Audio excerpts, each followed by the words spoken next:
Here we go, 10th month, 1980, and this one's Queensland rig. It's actually from Gin Gin. I don't know if Gin Gin's politically correct or not, but I suppose it's a drink. But this one's from Gin Gin, which is in Queensland, down here, sort of up north from Brisbane a little bit, not too far away. Now, a gentleman owned this. He owns several, and Darcy owns this one. Now, when Darcy bought it, he said he went up to Gin Gin and picked it up, and the gentleman that sold it to him made this troopy out of about 3 other Troopys, and then did a spray on it too. So whoever owned it last, he's done a pretty tidy job. He's all yeah, it's bloody all right troopy, this one. So Darcy's done all right, and this is sort of his blank canvas. He's only just recently got it, and basically some dirty fuel and a few other, it's all diesel related problems is why it's here at Mr. Landcruiser. So we've sorted that out. I'll lift the bonnet in a minute, but we sorted that out and it's ready to go now, so Darcy can enjoy this one. Since Darcy's owned it, the only things he's done is put these bad boys on it, and I dig the rims, man. They've got the just like the white writing in there, kind of looks good on a sunny. And I don't even know what a black bear is, a black bear all-terrain, maybe a Chinese tire, who knows, but they do the job. And he's also done suspension, he said, so he's that's it. He's got the ride nice and comfy, the wheels on, but he does have future plans, of course. Up the front of this vehicle came with the bull bar. Yeah, I've seen a few of these exact same, so they must have been the go on the day for the alloy bars. This is an alloy bar. And the only other thing that's on this, that's sort of on the exterior that you don't see at all, behind me at the back door, is the back step. Very, very, very sought after.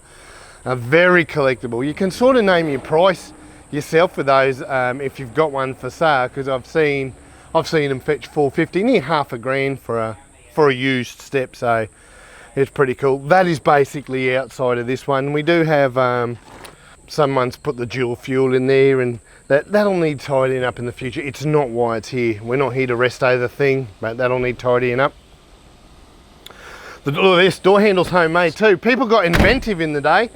They weren't always on the shelf, so Farmer Bob or whoever has just handmade a door handle. That's really cool, and it works a treat.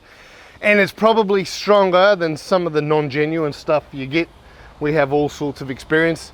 Mr. Landcruiser, we sell genuine and non-genuine, so we can attract all markets. And I tell you, if you've got the money, buy genuine. There is a reason it is more expensive. It is better quality. But for this guy, that steel handle's gonna last a long time. Let's have a look under the bonnet. 2H, God gave us the mighty 2H on the 8th day. This one is, when he bought this, part of its story is that it got another engine. So the 3 vehicles that made this one, Darcy tells me the engine came out of a 60 series. So instantly I look at it straight away, I can tell it's a Gen 1, and so it's an older 60 series. Still got its paint on it, so it might be in all right condition, hasn't cooked it. But for those that are interested, there's a few changes over the years, but for me, I basically look at the timing cover.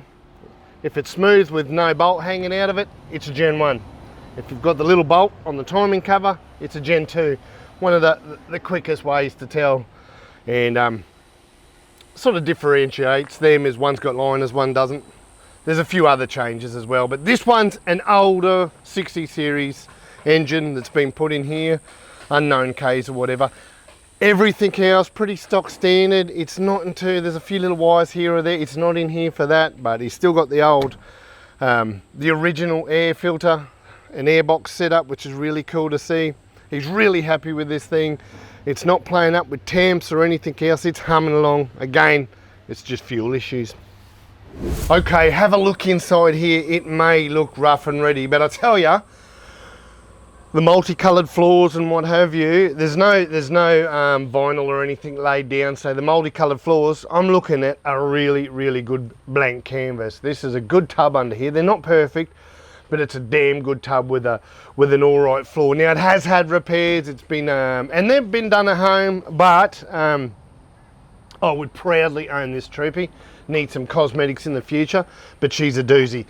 Now HJ47, a lot of us know that they've got tacos and clocks. This is the early one, 10th month 80, so it's still got that old look dash.